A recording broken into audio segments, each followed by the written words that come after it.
भगवते वासुदेवाय नमः। समुद्र मंथन के परिणाम स्वरूप कुल 14 रत्नों की प्राप्ति हुई थी, जिनमें से 5 को घर में रखना बहुत शुभ माना गया है।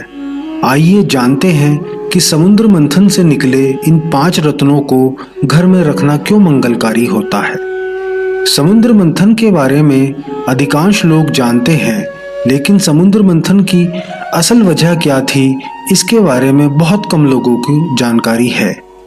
विष्णु पुराण में समुद्र मंथन की एक कथा का जिक्र किया गया है, जिसके मुताबिक एक बार महर्षि दुर्वासा ने स्वर्ग को श्राप दिया था, जिसकी वजह से वहां धन वैभव और ऐश्वर्य का नाश हो गया। कहते हैं कि इसका निराकरण जानने के लिए देवतागण भगवान विष्णु के पास पहुंचे और उनसे विनती की। तब भगवान विष्णु ने देवता और असुर के बीच समुद्र मंथन कराने का उपाय बताया, जिसके बाद समुद्र मंथन आरंभ हुआ और उससे 14 रत्नों की प्राप्ति हुई, जिनमें से 5 रत्न ऐसे हैं जिसे घर में रखने से बरकत होने की मान्यता है। आइए जानते हैं उन खास 5 रत्नों के बारे में। इन 5 रत्नों में जो सबसे पहला रत्न है वो है अमृत कलश। समुद्र मंथन से अमृत कलश की जब प्राप्ति हुई तो धन्वंतरी देव इस कलश को लेकर समुद्र से बाहर आए। कहते हैं कि इस अमृत कलश को लेकर देवता और असुरों के बीच युद्ध भी हुआ। अंत में यह कलश देवताओं को प्राप्त हुआ। माना जाता है कि जिस घर में प्रतीक के रूप में अमृत कलश होता है वहां मुसीबतें नहीं आती हैं। 5 जन्य शंख। समुद्र मंथन से निकले 14 रत्नों में से एक 5 जन्य शंख भी है।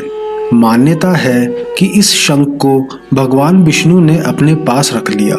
कहा जाता है कि पंचजन्य के उद्देश्य के साथ ही महाभारत का युद्ध आरंभ किया गया। पूजा पाठ और मांगलिक कार्यों के आरंभ में शंख बजाने की परंपरा है। यही वजह है कि लोग शुभता के लिए अपने घर में शंख भी रखते हैं। उच्च शिरवा घोड़ा। पुराणों के अनुसार उच्च शिरवा घोड़ा भी समुद्र मंथन के दौरान निकला था।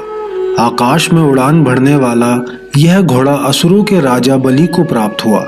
मान्यता है कि घर में सफेद घोड़े की प्रतिमा या तस्वीर लगाने से घर में खुशहाली बनी रहती है। ऐरावत हाथी। हाथियों में सबसे श्रेष्ठ ऐरावत हाथी को माना गया है। समुद्र मंथन के फलस्वरूप सफेद रंग का ऐरावत हाथी भी निकला था, जिसे आकाश में उड़ने की शक्ति भी प्राप्त थी।